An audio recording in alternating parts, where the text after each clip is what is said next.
học viên nha.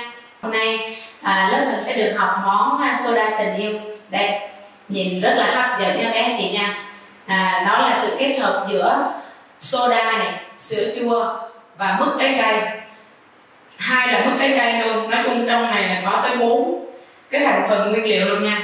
Bây giờ mùa này Sài Gòn là đang rất là nóng, mà đảm bảo là những cái vùng nào mà bây giờ đang nóng thì cái món soda tình yêu này nó sẽ giúp cho mình giải khát rất là tuyệt vời. Và đặc biệt đó là Nhi đảm bảo là nó rất là ngon nha, vừa ngon nè, vừa độc và lạ luôn. Đảm bảo là cái món này là anh chị chưa từng học ở đâu và chưa từng uống ở đâu, mà cũng chưa từng nghe ai nói luôn.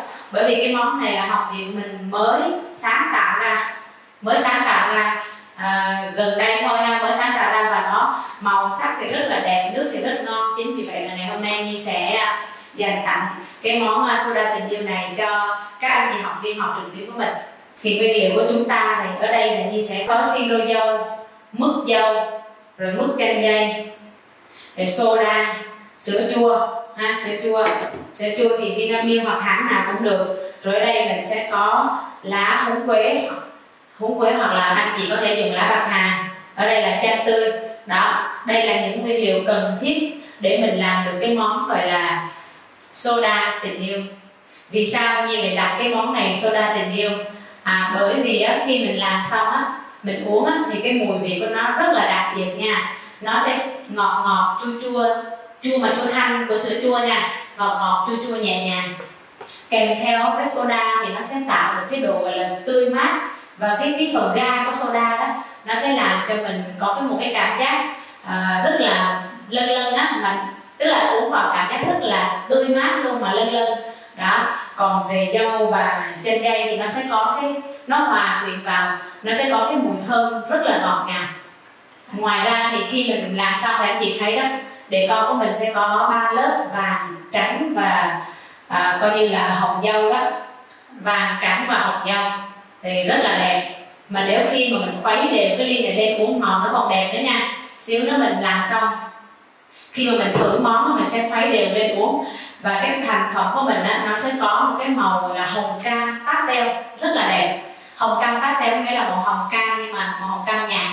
Đó, nghe nói tới đó là mình đã thấy hấp dẫn rồi đúng không ạ? Tức là về cái mùi vị thì rất là đặc biệt nha. Có cái độ nồng, độ tươi mát của soda kết hợp với cái vị chua nhẹ nhẹ của sữa chua, và kết hợp luôn là cái phần siro và mứt thơm, mứt dâu và chanh dây hòa quyện lại với nhau. Nó tạo lên một cái mùi rất là đặc biệt. Cái mùi thơm ly này rất là đặc biệt, không giống cái nào hết, bởi vì nó là mùi thơm tổng hợp của soda, mứt, chanh dây, rồi dâu, rồi sữa chua, rất là nhiều thứ ha. Đầu tiên là Nhi sẽ bào đá ra trước mấy anh chị mình nha. Mình có thể dùng đá bào hoặc là mình không bào đá cũng được, nhưng mà mình bào đá đi cũng cho nó ngon. Nhi sẽ dùng một cái máy bào đá để bào đá thành mịn nha, cho nó ít mịn nha. Rồi Nhi sẽ bào đá nha, bật nút lên.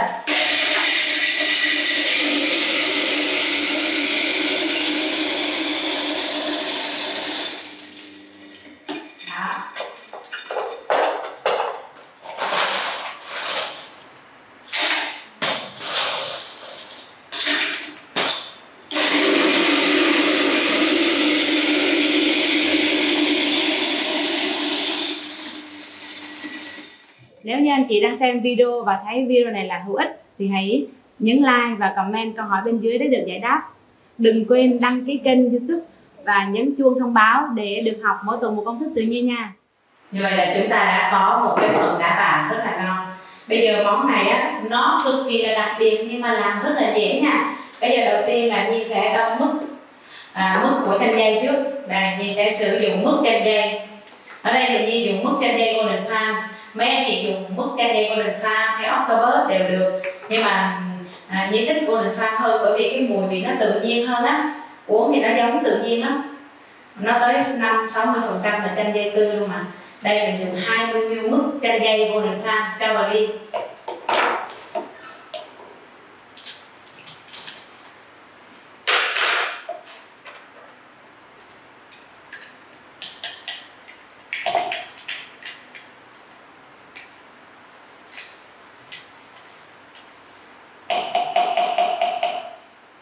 Rồi tiếp theo nữa là chúng ta sẽ cho đá vào. Mình sẽ cho cái phần đá mình đã bào vào. Nếu mà anh chị không có đá bào, dùng đá pin vẫn được luôn nha. Xíu nữa Nhi sẽ làm thêm một ly cái bằng đá pin cho mình coi luôn ha. Đó, mình làm đá bào hay đá pin đều được hết mấy anh chị. Đây, sau khi cho đá vào thì mình nhớ lắc. Mình sẽ lắc đều đó, và mục tiêu của việc lắc đều để làm gì? Là để cho cái phần chân dây của mình á, chân dây này cùng với đá bào của mình á nó cao lên. Cái lúc này á, nếu mà mình đổ 20ml mức chân dây thì nó chỉ nằm một cái phần gốc nhỏ dưới cái ly, nên là mình cho chân dây và đá bào mình lắc đều. Nếu không có đá bào mình dùng đá pin làm tương tự, lắc đều để cho cái phần mức chân dây với đá nó hòa vào nhau thì mình sẽ được một lớp chân dây khá là cao, thì xíu nó trang trí nó mới đẹp nha. Rồi sau khi lắc đều xong thì mình cho tiếp phần đá bào vào ly cho đến gần đầy luôn.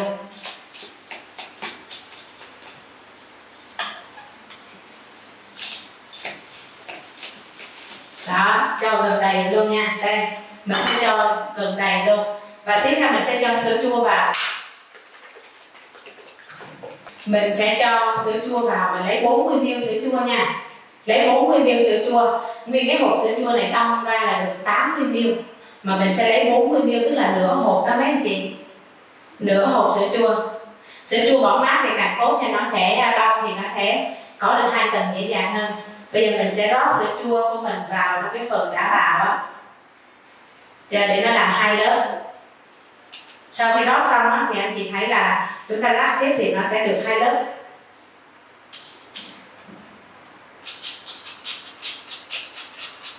Nó đã được 2 màu rồi đó, là mình đã có được là màu vàng và màu trắng, nhìn là rất hấp dẫn rồi nha. Bây giờ tiếp theo là phần soda. Phần soda thì Nhi sẽ sử dụng 100ml soda. Đây, Nhi sẽ lấy luôn cái phần soda của mình là 100ml. Soda này không có đường mấy anh chị nha.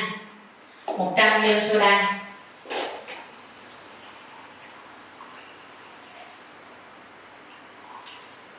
Đó, với 100ml soda này thì chúng ta tiếp tục cho nguyên liệu vào nữa nha.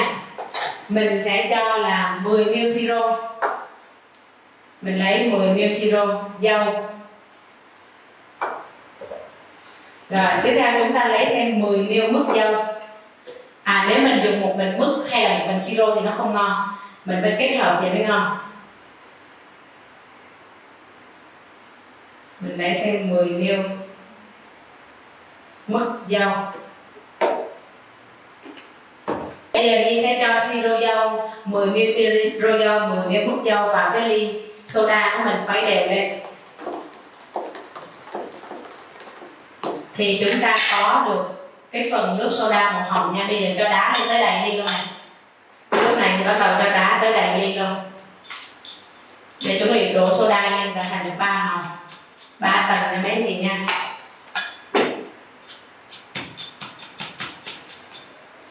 Bây giờ Nhi sẽ rót, mà rót ở giữa, mấy anh chị lưu ý cách rót này. Chúng ta sẽ rót ngay ở giữa, không có rưới hai bên, thì nó 3 tầng rồi. Rót ở giữa thì nó sẽ tự động tràn ra hai bên, thì nó sẽ tạo thành 3 tầng rất là đẹp mấy anh chị nha. Rồi xong. Như vậy là chúng ta đã có một cái ly gọi là soda tình yêu. Bây giờ mình trang trí.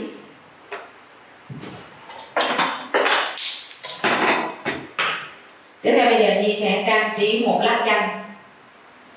Mình có thể cắt một lát chanh tròn trang trí, hoặc là cắt một 2 lát nhưng mà dính vào nhau. Đây, 2 lát chanh dính vào nhau. Mình cắt 2 lát chanh nhưng mà không cắt rời dính vào nhau nha, chị mình thấy rõ mà.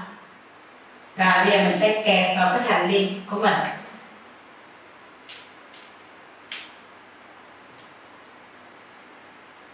Đó. Rồi một cái lá bạc hà của mình cho nó tươi cái ly, là mình đã hoàn tất ly soda tình yêu rất là đẹp rồi. Đó, sau khi mình làm xong thì nó sẽ loang từ từ ra. Đó, khi mà mình làm đá bào thì nó sẽ loang từ từ và nó sẽ có vàng, trắng, hồng. Nhưng bây giờ nếu mà mình làm để cho nó ít loang hơn, Nhi sẽ làm thêm một ly nữa nha. Rồi bây giờ Nhi sẽ làm thêm một ly nữa. Tương tự mình sẽ lấy 20ml mứt chanh dây. rồi bỏ liền. Rồi mình sẽ dùng luôn đá bi để làm.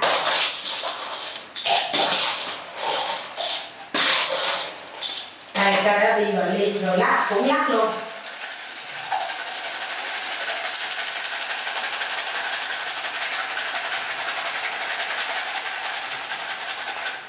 Rồi sau khi lắc xong thì chúng ta được màu vàng. Bây giờ mình sẽ đổ cái sữa chua lên.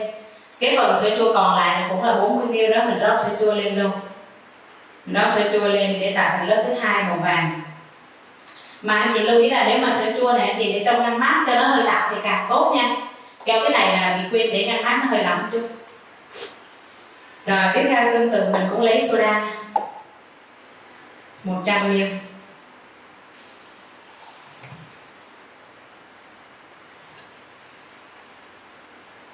Rồi soda 100ml. Bây giờ mình sẽ lấy mứt dâu và siro dâu giống vậy luôn, mà đây mình làm đá bi. Mình làm bằng đá bi thì nó khỏe hơn, mình khỏi phải có máy. Mình làm với những cái được buộc có sẵn trong nhà luôn. Mình lấy thêm 10ml mứt dâu, 10ml mứt dâu nha, 10ml siro, 10ml mứt dâu, cho vào soda khuấy đều lên. Chúng ta được soda dâu. Rồi tiếp theo là mình sẽ bỏ đá bi cho tới đây, rồi mới đổ cái phần soda dâu lên. Đó, và khi bỏ đầy xong anh chị nhớ là lắc đều. Anh chị biết lắc đều là gì không? Để cho đá nó xếp chặt vào nhau. Rồi bây giờ cái món này để cho nó đẹp hơn á, là mình trang trí thêm ống hút nghệ thuật và que này nè.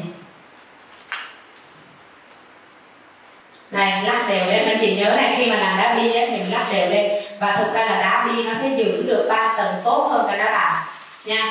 Đá bào thì uống nó cũng hay, nó mát, lấy hút cái đá ăn được luôn. Mà đá bi nó sẽ giữ 3 màu tốt hơn. Bây giờ Nhi sẽ chuẩn bị rót vô. Đó, nhớ nha, cái kỹ thuật là phải lắc mạnh. Lắc mạnh để đá bi nó xếp lớp với nhau thì mình mới rót cái phần nước vào là nó sẽ dính, nó sẽ được 3 tầng hơn. Bây giờ Nhi sẽ rót cái soda vào.